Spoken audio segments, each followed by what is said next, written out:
rolling, and we got 20 minutes. Okay. Dr. Fred Kramer. Linda.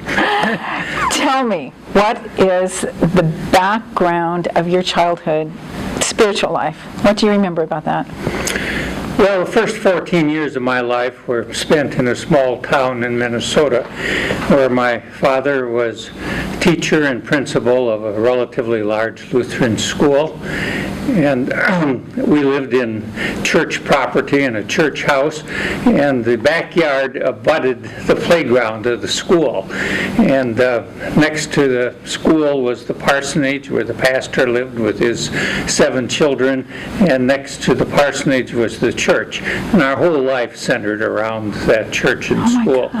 In addition to the Sunday morning church services and Sunday school, there were lots of extra church services, and there were church dinners and mission festivals and ice cream socials and picnics, and our whole life centered around that. And then in the school, of course, there was the emphasis on the teaching of religion and lots of memory work, Bible verses and hymns and catechism, and family devotions was a big part of our life, and so that was our life. Looking back at it, the instruction may have been a little bit legalistic, but there was never any doubt that we were God's children, that we were loved by God, and that we would spend eternity with Him in heaven. And at age 14, my father accepted a call to a large school, a suburb of Chicago, about 2 miles from the Concordia River Forest campus. So I went to high school and college there. And so my entire youth and childhood was centered around the Christian faith. Your entire education was in a Lutheran Christian. Wow. Yes. Do you have siblings? I have a sister. I had a sister and a brother. They're both passed on now. Okay. Wow. Okay, so your dad was also a Lutheran educator. Yes. Did you feel called at the very beginning? Did you know you were going to kind of follow in footsteps? Or was there any rebellion in you, or was there a circuitous no path? rebellion. I remember a childhood friend when we lived in Minnesota saying, wouldn't it be kind of exciting to go to River Forest and become a teacher? And you agreed with that? I thought that was great. I love it. My parents kind of thought I should be a pastor, but I always wanted to be a teacher. Wow, okay. Okay. What was your journey then that took you here to Concordia? Well, I spent the first 14 years of my career in Lutheran elementary schools in 3 different schools, and then out of the blue I received a call to come here, so I did. 1963, is that Dr. Coates, or was that when Dr. Weber Dr. Weber was president? Yes. How did he hear about you? I guess he needed somebody for a certain position. He was looking for somebody with background in Lutheran elementary schools, and he, I don't know, he asked some questions, I guess, and came up with my name. Okay, and you came out here for an interview? No. What? He hired you sight unseen? Sight unseen. Oh my gosh. And what did you teach when you first got here? That was 1963, right? Yes. Yeah. I was the psychology in the education department. So there was one course in psychology and one in education, and I was registrar. And your area of concentration was education, psychology, statistics? Right? My doctorate was in statistics, and I'd been here a long time when the first time I taught a statistics course. Why did you gravitate to those areas of study? I had taken a course in research, and I did a little experiment, and my faculty member helped me with the statistics, and I got very excited about it. And that was the avenue then that you brought to the campus. 1963. Who was here teaching? Well, later on I considered myself one of the relative newcomers after I had been here about 20 years. And of course, Dr. Weber was here, and Dick Reinisch and Art Walters and Hans Walterholz and John Scheck and Frank Gebhardt and Alma Duberfool. I think that's most. Dale Fisk came the year I did. Dave Berger came the year I did. What was life like back then?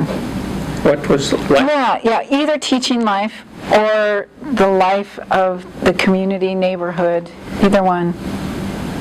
Well, the campus community was very, very family-oriented because most of us were from the Midwest. We didn't have family here. We all lived around the campus, and so this was our family. And things like faculty Christmas party and that sort of thing was big.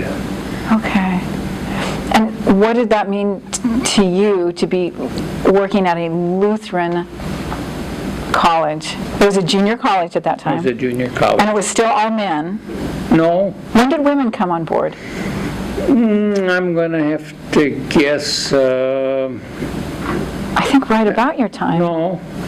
They'd been here 6 or 8 years. Oh, really? At the time I came here. Okay. The high school was all boys. The high school was all boys. The junior college was mixed. Yes. Okay. And what did that mean to you to be at a Lutheran institution? What marked this campus, this teaching job as Lutheran? Well, my whole life history had been tied up in Lutheran elementary education.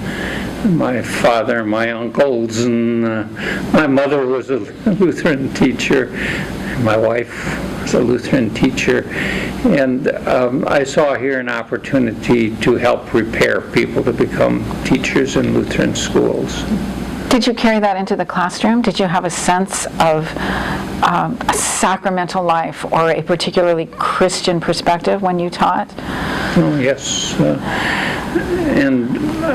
I taught the Principles of Education course, and so I tried to enthuse people with teaching in Lutheran schools, and most of them did. Most of them graduated from here and went to either River Forest or Seward and became Lutheran teachers. Because there was a heavy concentration of theology students and education students. In fact, every student that was enrolled in the school signed a declaration of professional intent every year. And their parents signed it and their pastor signed it, indicating that they planned to go into professional church work. Okay. When you look back on those years, were they calm and you knew where you were headed, or was there any sense of, I don't know, turbulence or which way will this college go? I'm trying to imagine what the 60s were like, because I know that in the 70s things changed. No, I would say not. I mean, the people here, not all of them went into professional church work, and I don't think all of them intended to, even though they signed that declaration of professional intent. But to a large extent, that's what people were intending to do. What did that mean to you for being a Christian university? What images does that conjure up when you think about, Concordia, Christian University? Well, as the school moved away from that and some of the other synodical colleges, I had some questions about that, whether that's the direction they really should be going. So, do you see, what caveats do you see? What maybe worries is too strong of a word, but what advice would you give about the direction that a Christian university, a Lutheran Christian university, should go? What foundational aspects would you hold on to at all costs? Well, to start with the spirituality of the school, I would hope that when people come on the campus that they recognize that this is a Christian school.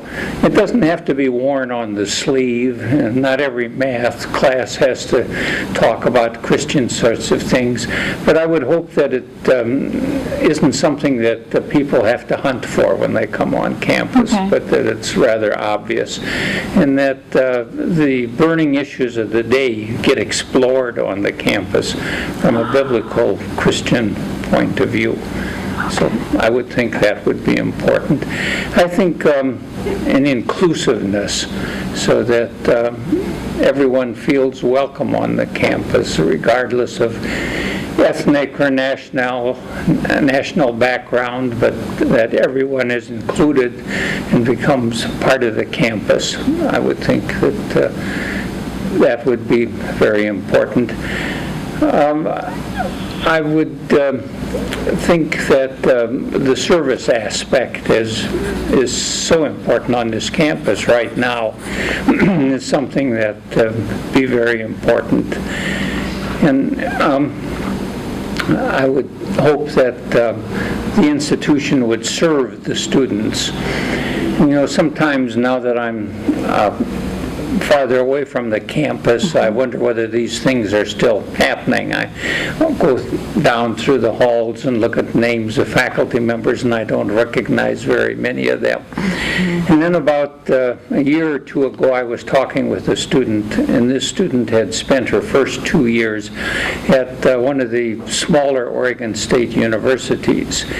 And she had good things to say about the school. She thought it had done a good job. But then she came to Concordia and she said, oh, what a difference. Really? She said, on this campus, if you have a problem and you need something and you email a faculty member, you get an immediate answer back. Wow. And if that person can't help you, she or he will direct you to somebody who will help you.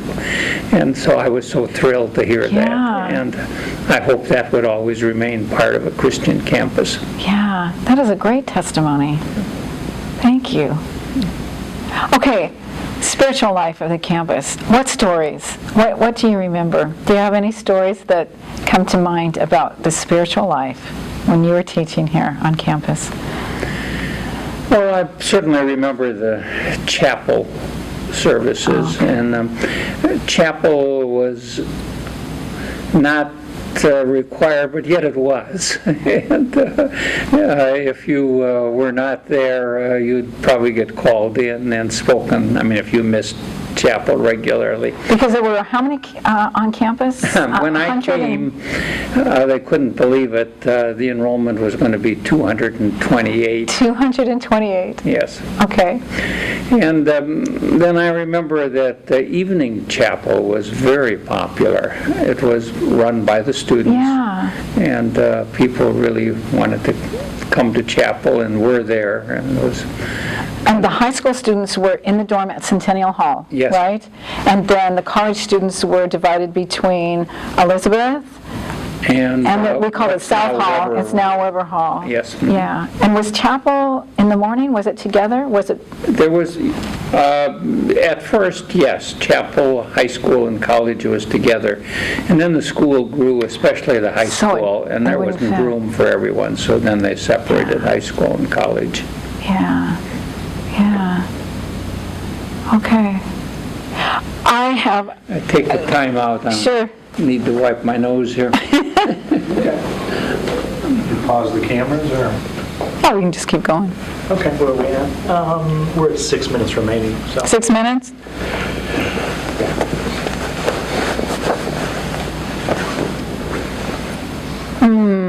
Okay, so I am thinking about integrating your Lutheran Christian life with your teaching life, your real actual everyday life.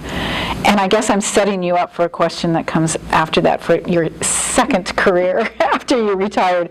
But is there anything that you would like to tell me about that, how you integrated your faith in both your teaching and your real actual life? Well, I think especially the years that I spent as a Lutheran elementary school teacher, I took very seriously the need to make sure these children knew that Jesus loves them and wanted to make sure that that was imparted and that they remembered that. And I tried to be careful about my life and how I interacted with the children so that that Christian message would come through Above to all them. else. I believe that. And I tried to do that in college, university also, but somehow with the children in the elementary school, that was paramount. Okay, so that does kind of answer the next question, which is, you came from the Midwest, and yet after you were retired, then you were so instrumental in the college in Japan and with Latino ministry, and then I see Coley neighborhood in Portland. This is not insignificant. There's something expansive about your life, your vocation, that seems to bring you into different cultures, different ethnicities. Would you explain, how did that happen? What was God's leading in there that took you? You were the founding president of Concordia, Japan? Yes, that school didn't last real long. Okay, yeah, but you were there, and this sense of being in a completely different culture and bringing faith to another culture. Tell me about that. Well, at one point we brought a great number of Arab students on this campus, which that. was an interesting experience. That was in the 80s, the early 80s. Yes. Yeah. And, a good share of that was economic. The school was hurting financially, and these people would come and had lots of money and didn't need any financial aid, and went straight through the summer and paid tuition during that time. But somehow my wife and I were sort of attracted to these students, and we would get invited to parties at their homes, and we would attend, and we would have them in our homes, because we thought that this was important, that they get inside an American home and a Christian home, and have this opportunity for the interchange. And then I'll take just a minute or so to tell how I got to Japan. And this was not after retirement. I was 58 years old Okay. when I went to Japan. I have to confess that all professors looked so old to me. I'm sure. So forgive me. Okay, Right. keep talking. So anyway, we had an interesting consultant named Tom Pappas who went to Japan. He was impressed with the Lutheran high schools. Chuck Schlimpert was new as president. He came back, okay. and he said, we got to go over there and get something started. So he took President Schlimpert on over. And President Schlimpert came back, got off the airplane, walked into the dining hall at coffee time, and I met him there, and I said, well, how was your trip to Japan? And he said, it was great. We're going to start some work over there. And I said, good, I'll go over and run the program for you. And just about then we were interrupted, and I wasn't sure he had heard me. And about an hour later, there was a little reception for him, and he said, we're going to start some work in Japan and Hong Kong, and Fred Kramer has volunteered to run the program. It was about lunchtime. I thought I better go home and tell Eunice about this. That was on the So news. she heard it from me instead of from somebody else. I love it. And so we went to Japan for 6 years, and we still pinch ourselves once in a while and Oh say, my did we gosh. really do that at age 58? And yes, we did. And so we learned to love those people, and we still interact with those people to a large degree. And somehow it just seemed natural. Trinity Church started ESL classes. Concordia helped them with that, and I served as a teacher's aide, and the people running the class left, and so I took it over. And I said, we've got to do something spiritual for these people instead of just English. And we've gotten to love these people, and the women and the children hug Eunice and consider her their mother and grandmother in this country. And so we've just had a great interest and love for people of other cultures. Lovely. Thank you. And, in our family, we have an African-American daughter-in-law. We have an African-American